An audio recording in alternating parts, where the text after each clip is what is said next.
South ఇండియాలోనే అతి తక్కువ ధరలకి రత్నాలనందించే ఏకైక సంస్థ 6JVR.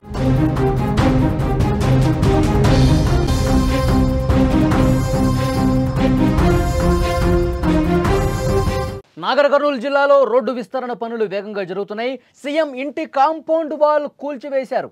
రోడ్డు విస్తరణలో భాగంగా అధికారులు కూల్చారు. 43 మంది ఇళ్లు కూడా అధికారులు పడగొట్టారు.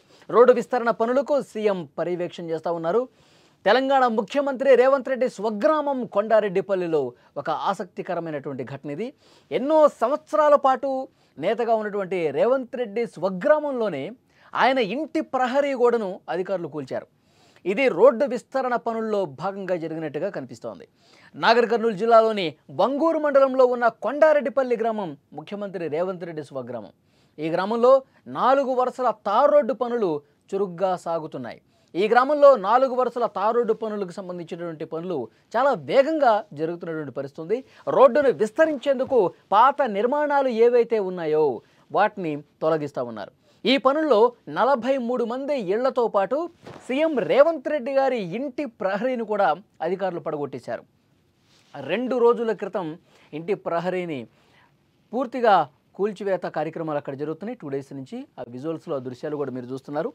ఈ రోడ్డు విస్తరణ పనుల్లో ఇళ్లు కోల్పోయిన బాధితులకు పరిహారం అందించాలని సీఎం రేవంత్ రెడ్డి గతంలోనే ఆదేశాలు ఇచ్చారు. రోడ్డు నిర్మాణ పనులు మరింత వేగవంతమయ్యాయి. ప్రస్తుతం కూల్చివేసిన ప్రహరీని తిరిగి నిర్మించే పనులు కూడా వేగంగా జరుగుతున్నాయి. రోడ్డు విస్తరణ పనులు పూర్తయితే ట్రాఫిక్ సమస్యలు తగ్గుతాయని అధికారులు చెప్తున్నారు. అలాగే కొడంగల్లో కూడా రోడ్డు నిర్మాణానికి ప్రభుత్వం ప్రత్యేక దృష్టి పెట్టినటువంటి పరిస్థితి ఉంది. ముఖ్యమంత్రి రేవంత్ రెడ్డి పర్యవేక్షణలో కొడంగల్ ఏరియా డెవలప్మెంట్ అథారిటీ ఏర్పాటు చేశారు. దీని ద్వారా కొడంగల్లో అభివృద్ధి పనులు చాలా వేగంగా జరుగుతున్నాయి.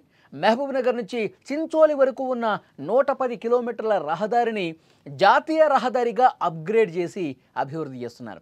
దీనికి కేంద్రం 600 కోట్లు మంజూరు చేసింది. ఈ ప్రాజెక్టు వల్ల కొడంగల్, తాండూరు ప్రాంతాల్లో ట్రాఫిక్ సమస్యలు తగ్గుముఖం పట్టనున్నాయి.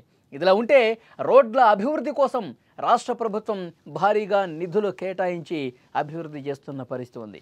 కొడంగల్ సింగిల్ లేన్ హైవేను విస్తరించేందుకు 262 కోట్ల రూపాయలు కేటాయించారు.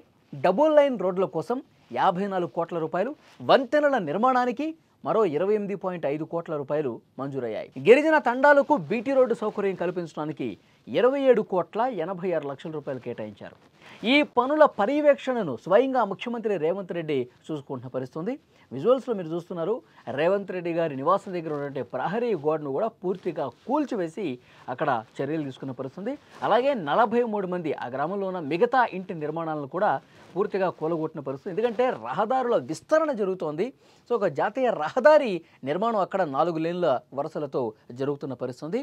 సో దాంట్లో భాగంగానే ముందస్తు అనుకున్న ఒక ప్లాన్లో భాగంగానే ఇంటి నిర్మాణాలను కూల్చేస్తున్నారు. అడ్డొచ్చినటువంటి రేవంత్ రెడ్డి గారి ప్రహరీని కూడా కూల్చి దాదాపు 400 కోట్ల రూపాయలతో ఈ రహదారి నిర్మాణం జరుగుతుంది. ముఖ్యమంత్రి రేవంత్ రెడ్డి గారు పర్యవేక్షిస్తూ ఉన్నారు. నిరంతరం అక్కడ కార్యక్రమాలన్నింటినీ కూడా అక్కడ స్థానిక ప్రజానికం కూడా ఎప్పటి నుంచో కంప్లైంట్ చేస్తూ ఉన్నారు.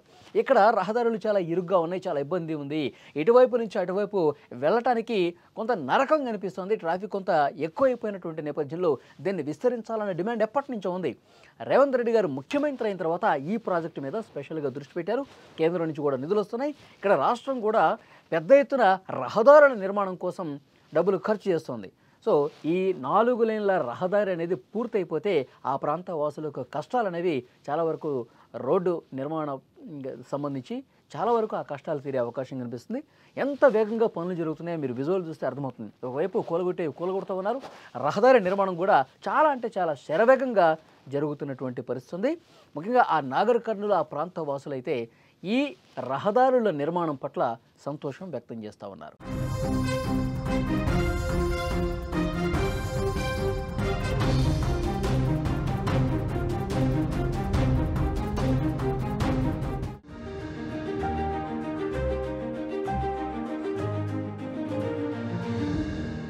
క్యాంటీన్ లో ప్లేట్లు కడిగిన సంజిత్ కొండ ఇప్పుడు కోట్ల రూపాయల వ్యాపారం చేస్తున్నాడు. గేదెల షెడ్డు వేసిన ఎంఎస్సీ స్టూడెంట్ అక్షయ్ ఇవాళ బెంజ్ కార్లో తిరుగుతున్నాడు. 3 అడుగులు ఎత్తు కూడా లేని ఆర్తి డోగ్రి ఐఏఎస్ కొట్టి రాజస్థాన్నే వణికిస్తోంది. మహిళా పోలీసుకు భర్త సెల్యూట్ చేస్తే అవమానం అనుకొని ఐపీఎస్ చదివి మహారాష్ట్రలో అంబిక సూపర్ పోలీసుగా మారింది. వీళ్ళంతా మన చుట్టే ఉన్నారు, కానీ వీళ్ళ కథలే మనకు తెలియవు. కృషితో ఋషులుగా మారిన వీరి స్ఫూర్తినిచ్చే కథలు ఇప్పుడు మీరు సుమన్ టీవీ విజేతలు చూడండి. సక్సెస్ స్టోరీస్ కి care of address Suman TV విజేత.